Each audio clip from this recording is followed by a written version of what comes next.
Hi, I'm Bill Koenig from Straight Circle Martial Arts, and these are 10 reasons your blocks don't work.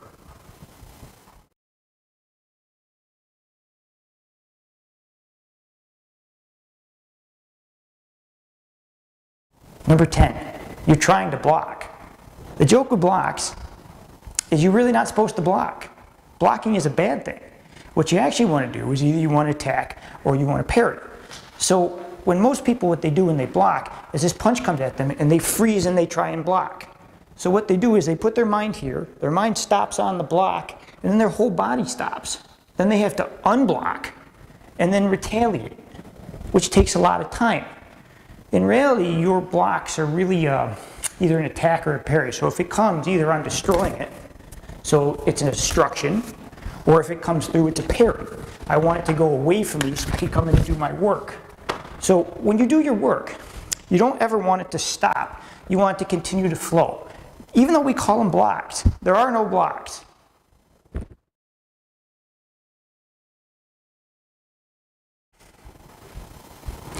Number 9, not following through.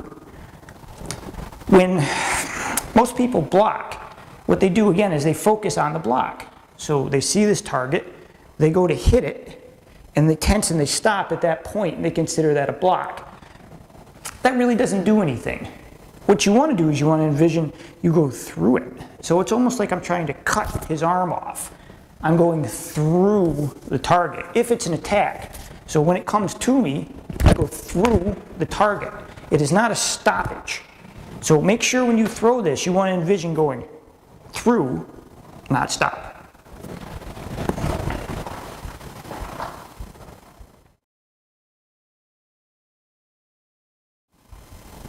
Number 8, you follow through too much. So when you're doing blocks, again, they're either attack or a parry. If I'm going to parry this, and this comes through my face, I want this to just touch, go just past my face. I want it close enough to where he does this when I touch him, I hit him right away. If I do this, or I go too much, I can't get to him. It also gives him a chance to recover and do his work. So with blocking, there's a fine line between going through too much and not going enough. So you want to make sure it's close and tight so you continue your work.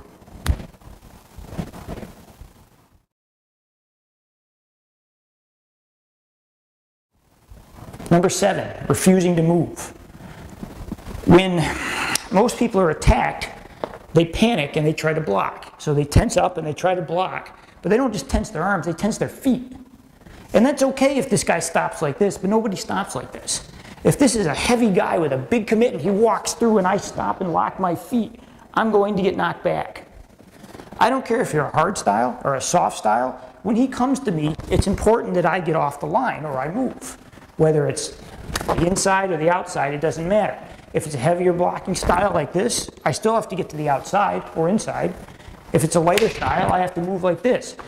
When you move, when you block, you actually move then block, or as close to possible.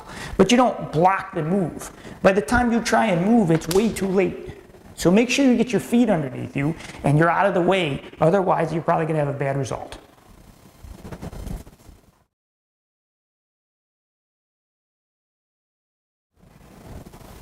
Number 6, wrong distance. When we practice martial arts, we do all sorts of silly things. Often you see attacks like this in class, where people come like this and they stop over and over and over again. So he throws that punch to here, and I do this over and over again, and I feel like this block works. And then one day you run into that guy who decides to walk through you, and all of a sudden it doesn't work. It's important when you do your work that sometimes it's okay to do short work, where he throws shorter work, okay? That type of thing. But it's also important that you work with people who are trying to take your head off. Because if you don't learn to take and move, you're going to get knocked out. So make sure you work with people who sometimes come a little bit, but also come through you. Otherwise, it's not real. And when you face someone who really wants to come at you, you'll probably be really surprised.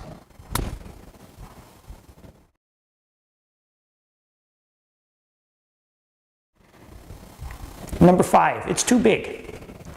When we all learn martial arts, traditionally, you learn big blocks, right? Everyone learns big motions. And the reason for that is that we have to learn how the body works, the mechanics. So you do things nice and big, so you get your whole body involved in the motion. The problem with that is later, is it just doesn't work. If he goes to throw a punch at me and I make a big swipe, he's going to take my head off. So what happens over the years is you actually have to learn to go from here to here to here to here. So when he comes at me, if he throws that, I just want to bang it like that. Boom. Right? That's how, just short. That takes time and experience, but that's the goal. You cannot just learn the big stuff and hope that that's going to work for you later. It's not gonna. You have to learn it first so you get the mechanics down, but over time you got to make sure you shrink it to almost non-existence.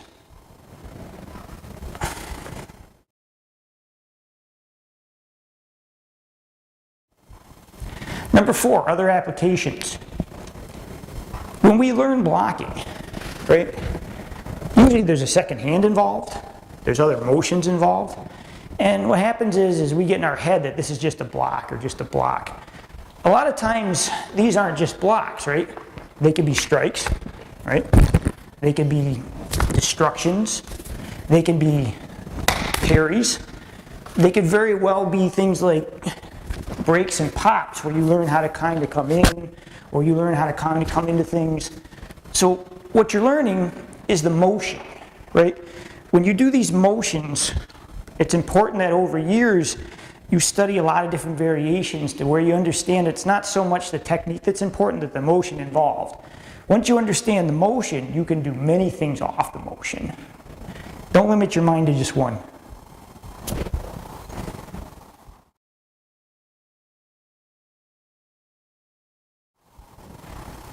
Number 3, absolutes. When we do martial arts, we are taught how to do absolute blocks, right? Here, or here, or here. And our instructor walks around and puts our hand in the exact position, and it's always supposed to look exactly the same. And that's great when you first learn. But the problem with that is eventually you run into someone who doesn't throw exactly like you think he's going to throw. So if he comes at me, and I do this exact block from this position all the time, what happens if he changes that a little bit? Right? What happens if he changes that a little bit? He changes it a little bit. So while I'm trying to do an exact block, all of a sudden this changes and that doesn't fit anymore. Again, you have to learn the general motion, that's fine. But what happens over time is if he starts swinging a little bit and he starts throwing different work, right? You've got to play with different angles to make sure that you practice, different variations from different positions. You'll find that they're the same motions, but they'll change a little bit. Your body will change a little bit, the angles will change a little bit. If you never change the body and the position and the angle, if someone throws something different, you're never going to be able to adjust. So it's really critically important when you work with your partners that they throw a lot of different variations at you that are not predetermined, they're not static. You want things to change and flow all the time so you get a good variation.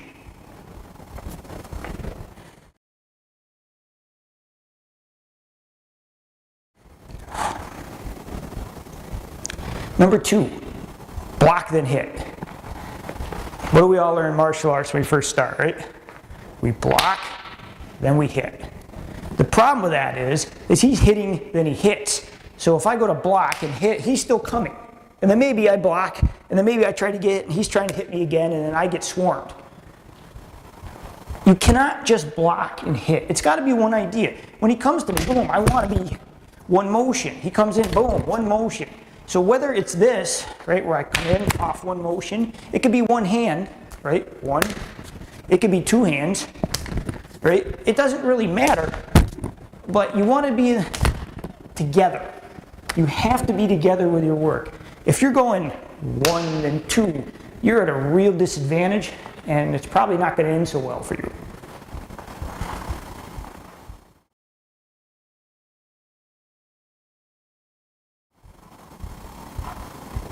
Number 1, you got to know your style. There are hard, soft, and soft styles. The mechanics even though they're similar, they're a little different, right? Maybe a hard style is very rigid like this. A soft style may do the same motions, they just might be softer. When you're doing a style, you don't understand the overriding philosophy of your style, your stuff doesn't work. I've seen a lot of guys, especially in karate, which is usually a rooting style, right? They practice all the moves, but they never practice heaviness. They never practice roots. So when they do their work, it's light. It doesn't have any effect to it, and it doesn't work. And they don't know why it doesn't work. They think it doesn't work because it isn't real. It doesn't work because they didn't actually understand the philosophy behind the work, the internal work that makes it work. So if he's coming at me, right, and I'm trying to do this on a heavy guy, he's gonna knock me down. If I don't put some weight into it, boom, put some heaviness into it, that doesn't work. If I'm a soft style, same thing. Soft styles, you have to give. If I just give, and he's just gonna keep pulling through me, that doesn't work either. With a soft style, it's a movement style. I have to know how to move around things and continue my work. Boom, boom. Right? So if I don't have this movement, this escapability, that doesn't work either. If it seems like your blocks aren't working, there's a good chance that you don't understand the philosophy behind your style or why it works. If that's the case, you really need to start researching other people in the style you are and see what they're doing, and see what does work.